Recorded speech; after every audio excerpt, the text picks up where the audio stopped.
বিড়ালের মতো শত বছর বাঁচার চেয়ে সিংহের মতো এক বছর বাঁচাও সম্মানের।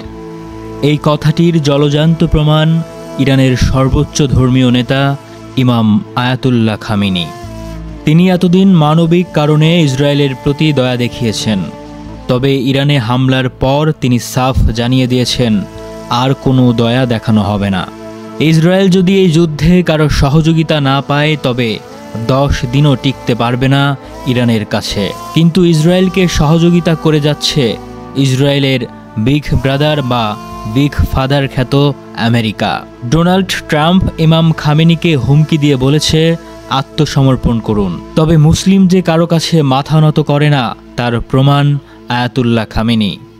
ইরানের রাষ্ট্রীয় টেলিভিশনের এক ভাষণে আয়াতুল্লাহ খামেনি বলেছেন, ইরানের জনগণ এবং ইতিহাস সম্পর্কে জ্ঞানী ব্যক্তিরা কখনো এই জাতির সাথে হুমকির ভাষায় কথা বলেন না, কারণ ইরানি জাতি এমন নয় যে দমন করা যায়। আমেরিকানদের অবশ্যই জানা উচিত যে মার্কিন যুক্তরাষ্ট্রের যে কোনো সামরিক হস্তক্ষেপ নিঃসন্দেহে অপূরণীয় ক্ষতির দিকে নিয়ে যাবে। রীতিমতো যুক্তরাষ্ট্রকে পাল্টা হুমকি দিয়ে যুদ্ধ চালিয়ে যাওয়ার ঘোষণা দিয়েছেন মুসলিম জাতির সিংহপুরুষ ইমাম আয়াতুল্লাহ খামেনি।